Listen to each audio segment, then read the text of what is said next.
हरे कृष्णा। सभी का स्वागत है। भगवत गीता का सुंदर पाठ चल रहा है। भगवान श्री कृष्ण हमें दिव्य ज्ञान दे रहे हैं, क्योंकि इस अध्याय का शीर्षक भी दिव्य ज्ञान है। चौथा अध्याय चल रहा है। इससे पहले कर्म योग चला था अध्याय 3 में। तो ये अध्याय शुरू कहाँ से हुआ था? दिव्य ज्ञान। अर्जुन ने पूछा था भगवान से, जब भगवान ने कहा कि यह ज्ञान मैंने सबसे पहले करोड़ों वर्ष पहले सूर्य को दिया था, फिर ये आगे चलता चलता चलता छिन्न भिन्न हो गया और फिर आज मैं तुमसे ये ज्ञान कह रहा हूँ, क्योंकि तुम मेरे भक्त भी हो और मित्र भी हो। तब अर्जुन के मन में ये संदेह आया था कि श्री कृष्ण की आयु तो लगभग 80-90 वर्ष है, तो आपने यह ज्ञान करोड़ों वर्ष पहले कैसे दिया? तो ये संदेह आया था। तो अर्जुन ने पूछा था भगवान से कि हे भगवान, हे श्री कृष्ण, आप मुझे कृपया ये रहस्य समझाइए। तब भगवान ने अपना दिव्य ज्ञान देना शुरू किया था। कैसे शुरू किया था? कि तुम अपने पुराने जन्मों को नहीं जानते, लेकिन मैं जानता हूँ। मैं दिव्य हूँ, मैं परमात्मा हूँ, मैं सबका ईश्वर हूँ, सभी देव देवताओं का ईश्वर भी मैं ही हूँ। तब श्री कृष्ण ने यह दिव्य ज्ञान देना शुरू किया और यह भी बताया कि कर्म क्या है, अकर्म क्या है, विकर्म क्या है। और उसके साथ ही साथ साधु पुरुषों के बारे में बताया, गृहस्थ के बारे में बता रहे हैं श्री कृष्ण, और ब्रह्मचारी के बारे में बता रहे हैं। और अलग अलग लोग जिस तरह से भगवान की या देवताओं की पूजा करते हैं वह बताते हैं। सकाम कर्म कैसे किया जाता है और सकाम कर्म का फल क्या होता है, निष्काम कर्म का फल क्या होता है, भक्ति का फल क्या होता है। इस तरह श्री कृष्ण अर्जुन को तरह तरह से ज्ञान दे रहे हैं। अब ज्ञान योग चल रहा है। बिल्कुल गूढ़ ज्ञान प्रभु दे रहे हैं, बिल्कुल गूढ़ ज्ञान श्री कृष्ण अर्जुन को दे रहे हैं, या कह सकते हैं कि अर्जुन के माध्यम से हमें दे रहे हैं। ऐसी ऐसी बातें सामने आ रही हैं जिसके बारे में हम कभी सोच भी नहीं सकते कि ऐसा भी होता है, और हम कहीं अंधेरे में चले जा रहे थे, लेकिन अब भगवान हमारे सामने ज्ञान का प्रकाश फैला रहे हैं। तो लास्ट जो श्लोक हुआ था उसमें भगवान ने बताया था हमें कि कुछ लोग जो ब्रह्मचारी होते हैं वो श्रवण आदि क्रियाओं के द्वारा शुरू में ही ज्ञान प्राप्त कर लेते हैं, या शुरू में ही ज्ञान मार्ग पर चलने लगते हैं और उसके बाद भक्ति पे चलते हैं। लेकिन जो गृहस्थ होता है वो अपना पूरा जीवन व्यतीत कर देता है व्यर्थ के कार्यों में, इंद्रिय तृप्ति के कार्यों में, या भौतिक लाभ के कार्यों में। लेकिन उसे बाद में पता चलता है कि मुझे कुछ और भी करना चाहिए था, या मुझे भक्ति करनी चाहिए थी। तब वो ज्ञान लेना शुरू करते हैं वानप्रस्थ आश्रम में, इतने वर्ष बीत जाने के बाद। तो भगवान कहते हैं कि उससे अच्छा ब्रह्मचारी है जो शुरू में ही ये ज्ञान गुरु के माध्यम से लेना शुरू कर देता है। अब आगे जानते हैं कृष्ण क्या कह रहे हैं। हरे कृष्णा। उससे पहले अब हम भगवान की वंदना कर लेते हैं और गुरु महाराज की वंदना कर लेते हैं। ओम अज्ञानतिमिरान्धस्य ज्ञानाञ्जनशलाकया चक्षुरुन्मीलितं येन तस्मै श्री गुरुवे नमः। श्री कृष्ण चैतन्य प्रभु नित्यानंद श्री अद्वैत गदाधर श्रीवासादि गौर भक्त वृंदा।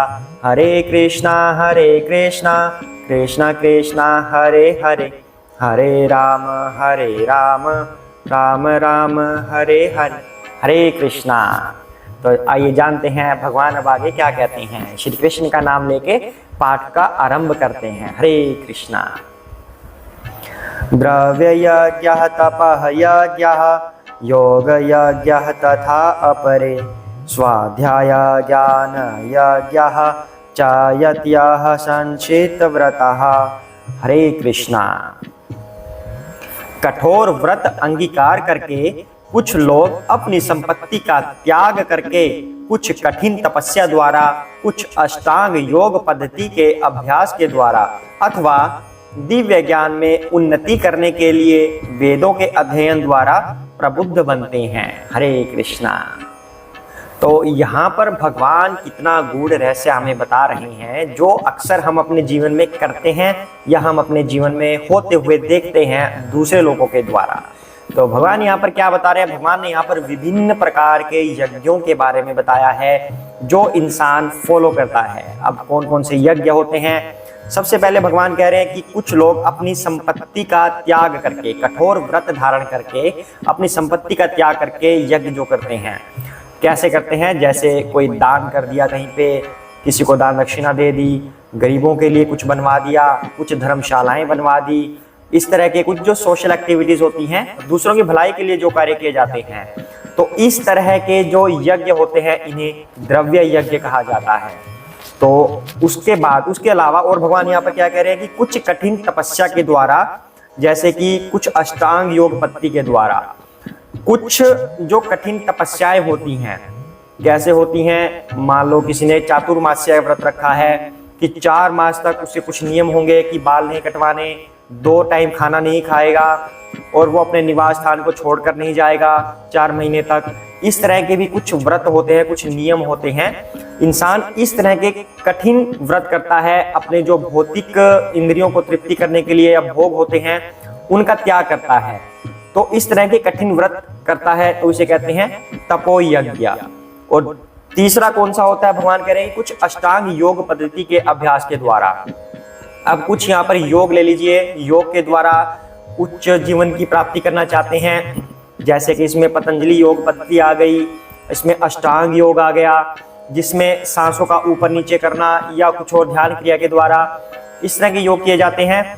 इसके अलावा तीर्थ स्थानों के दर्शन के लिए जाते हैं। तो ये सब जो यज्ञ के अंदर आते हैं इन्हें कहते हैं योग यज्ञ। उसके अलावा भगवान कह रहे हैं कि कुछ लोग दिव्य ज्ञान में उन्नति के लिए वेदों के अध्ययन में प्रबुद्ध रहते हैं। तो इसका मतलब क्या हुआ, कुछ लोग शास्त्रों का अध्ययन करते रहते हैं, वेदों का अध्ययन करते रहते हैं। शास्त्र कौन से, जो भौतिक उन्नति के लिए होते हैं। वेदों में भौतिक उन्नति के लिए बहुत कुछ लिखा है, सकाम कर्म करने के लिए वेदों में बहुत कुछ लिखा है कि ये करने से आपको ये फल मिलेगा, इस देवता की पूजा करने से ये फल मिलेगा, ये हवन करने से ये फल मिलेगा। इस तरह की चीजों में लोग लगे रहते हैं, तो इन्हें क्या कहते हैं, स्वाध्याय यज्ञ कहते हैं। तो इस तरह इंसान किसी न किसी यज्ञ में जीवन में लगा रहता है ताकि वह उच्च जीवन की प्राप्ति कर सके। लेकिन इसमें दिक्कत क्या रहती है, इतना कठिन तपस्या इंसान को करनी पड़ती है हर कार्य में। ये जो 4 तरह के यज्ञ बताए गए हैं, इन चारों में इतनी कठिन तपस्या करनी पड़ती है इंसान को, कहीं ना कहीं पर मिस्टेक भी हो जाती है, गलती भी हो जाती है। जहां पर गलती हुई वहां पर हमारा यज्ञ असफल हो जाता है। लेकिन ये सभी के सभी यज्ञ मान लो सफल भी हो गए, तब भी क्या होगा, तब भौतिक जीवन में उन्नति मिलेगी। सिर्फ भौतिक जीवन की उन्नति के लिए होता है इतना कठिन तपस्या करने के बाद। लेकिन ये जीवन है ही कितने साल का, 50 साल, 60 साल, 70, 100 साल का होता है ना। जब तक हमें ये बातें समझ में आती हैं तब तक हम 20-25 साल के वैसे ही हो जाते हैं। 20 के भी क्यों, 25-30 में जाके हमें थोड़ी थोड़ी अकल आने लगती है इस बारे में। अगर हम प्रमाणिक गुरु की शरण में नहीं है तो तब की बात है, तब हमें अकल आने लगती है। तो हमारे वर्ष रहते ही कितने हैं जो हमारे जिंदगी जीने के होते हैं, 15-20 साल रह गए बस, 45 से 50 तक ही हम कुछ ना कुछ एंजॉय कर पाते हैं। उसके बाद क्या होगा, मतलब कुछ कर नहीं पाएंगे ना, शरीर हमारा बूढ़ा हो जाता है। तो इतने से सालों के लिए हम कितनी कठिन तपस्याएं करते रहते हैं, फायदा क्या है। और ये जब ये शरीर खत्म हो जाएगा तब क्या, ये सारे कर्म वेस्ट चले जाएंगे। जितने भी आपने इस तरह की तपस्याएं की थी, ये यज्ञ किए थे, इन सब का फल खत्म हो जाएगा, फिर आपका ये आगे काम नहीं आएगा जब ये शरीर खत्म होगा। तो इन सब से अलग कौन सा यज्ञ है, कृष्ण भावनामृत में लगा हुआ संकीर्तन यज्ञ, जो करना भी आसान है और जिसका फल सिर्फ इस जन्म तक नहीं आगे भी चलेगा। तो कृष्ण भावनामृत यज्ञ इन सब से अलग है। ये यहाँ पर श्री कृष्ण समझाना चाह रहे हैं कि अनेक तरह के लोग अलग अलग यज्ञों में लगे रहते हैं, लेकिन कृष्ण भावनामृत में किया गया संकीर्तन यज्ञ दिव्य है, सबसे अलग है, जो हमें इस जन्म मृत्यु के चक्र से छुड़ा देता है। रही बात भौतिक लाभ की कि हमें वो भी चाहिए, तो अगर आप भगवान श्री कृष्ण की शरण में चले जाएंगे, अगर आप राष्ट्रपति की शरण में चले जाते हैं, तो निचले जो मिनिस्टर्स होते हैं, मंत्री होते हैं, वो तो ऑटोमेटिकली राजी हो जाते हैं। इससे आप समझ लीजिए, अगर आपने श्री कृष्ण को प्रसन्न कर दिया, उनकी इंद्रियों को तुष्ट कर दिया, तब आपको भौतिक लाभ स्वतः ही प्राप्त हो जाएंगे।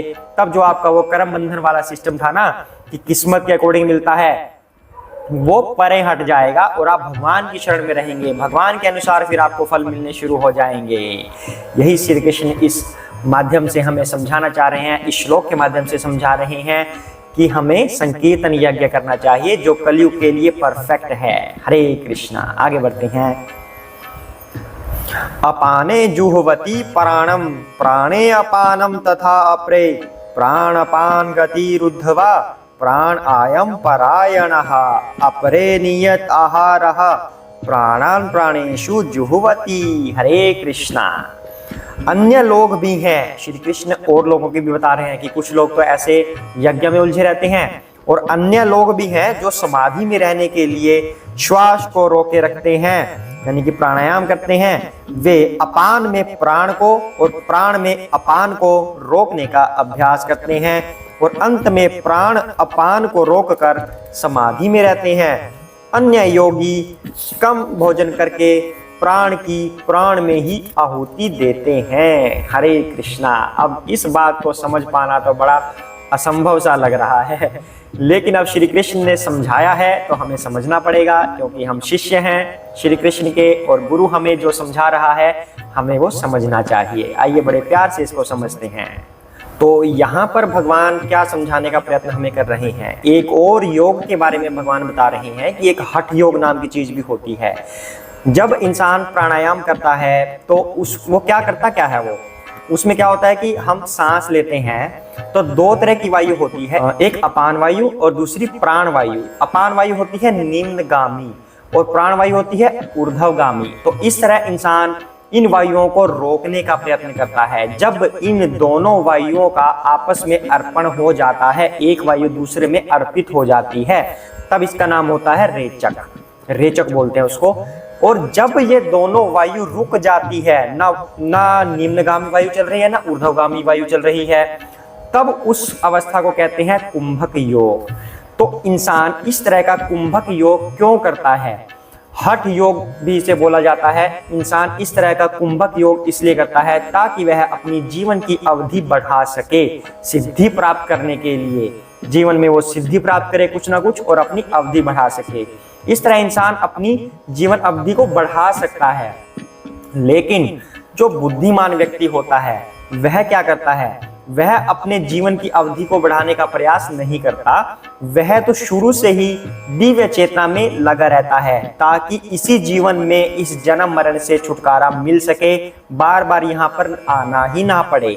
तो वह इसी जन्म में हमेशा हमेशा के लिए छूट जाना चाहता है। वह अपनी जीवन की अवधि को बढ़ाना नहीं चाहता कि मैं अवधि बढ़ाऊं तो और सिद्धियां प्राप्त करूं। सिद्धियां प्राप्त करने से क्या होगा, सिद्धियां प्राप्त करने से कुछ भी नहीं होगा, जो है वो यहीं के यहीं रह जाएंगी। जब आप शरीर छोड़ दोगे तो वो साथ छोड़कर चली जाएंगी, तब शरीर खत्म, आत्मा अकेले ही जाएगी। लेकिन जो दिव्य चेतना में लगा हुआ है शुरू से ही, तो उसकी वह दिव्य चेतना साथ जाएगी। और हो सकता है अगर उसकी चेतना इतनी दिव्य हो गई हो तो उसे श्री कृष्ण के दिव्य पद पर आसीन कर दिया जाता है कि दोबारा उसे धरती पर नहीं आना। तो भगवान यहाँ पर कह रहे हैं कि कुछ लोग इस तरह की हठ योग की क्रियाओं में लगे रहते हैं, सांस ऊपर नीचे करना, सांस को रोकना और उसके द्वारा अपनी जीवन की अवधि बढ़ाना। तो बुद्धिमान व्यक्ति कभी भी ऐसा नहीं करता, वह श्री कृष्ण के दिव्य मंत्र का उच्चारण करता रहता है, उसी में लगा रहता है। उससे उसको बार बार यहाँ पर आने की आवश्यकता फिर नहीं रहती। दूसरा, श्री कृष्ण इस श्लोक में क्या बता रहे हैं कि कुछ लोग कम खाकर भी अपने प्राण में आहुति दे देते हैं, कि जैसे जितना कम खाएंगे हम उतना ही हमारा शरीर स्वस्थ रहेगा। ऐसा कहा गया है कि जितना हम भोजन कम करेंगे उतना हमारे प्राण अच्छे होंगे। तो प्राण की ही प्राण में आहुति दे देते हैं, भगवान कह रहे हैं। लेकिन दूसरी साइड जो कृष्ण भावनामृत व्यक्ति है वह सिर्फ भगवान का ही प्रसाद ग्रहण करता है। उसे इस तरह की प्रैक्टिस करने की आवश्यकता नहीं रहती कि मैं भोजन कम खाऊं। वो भोजन कम खा रहा है लेकिन उसे भूख लग रही है, उसका मन भोजन में जा रहा है, तो वह कैसे कोई यज्ञ कर सकेगा। वह तो कोई भी यज्ञ नहीं कर सकेगा जब उसे भूख लगी हुई है पर वो प्रैक्टिस कर रहा है कि मैं खाना ना खाऊं।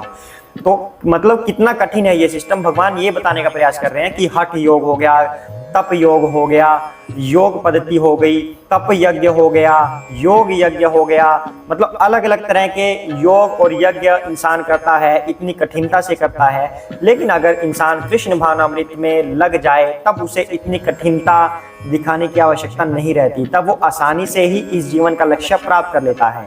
अगर वो सिर्फ कृष्ण प्रसाद ग्रहण करता है ऑटोमेटिकली ही उसे ज्यादा खाने की आदत नहीं रहेगी, तब वह अपने आप ही शुद्ध होता चला जाएगा। तो यहाँ पर कह रहे हैं कि इंद्रिय निग्रह के मामले में कम भोजन करना अत्यंत लाभप्रद होता है। जब तक हम अपनी इंद्रियों को कंट्रोल में नहीं करेंगे तब तक हम भव बंधन से छुटकारा नहीं प्राप्त कर पाएंगे। तो कितने ही योग कर लीजिए, कितने ही यज्ञ कर लीजिए, जब तक हम कृष्ण भावनामृत में लगा हुआ संकीर्तन यज्ञ नहीं करेंगे तब तक हम कुछ भी प्राप्त नहीं कर सकते।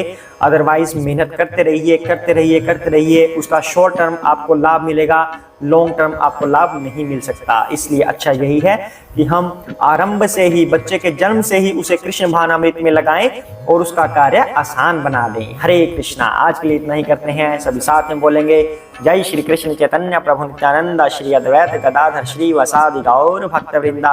हरे कृष्ण कृष्ण कृष्ण हरे हरे, हरे राम राम राम हरे हरे, हरे कृष्ण।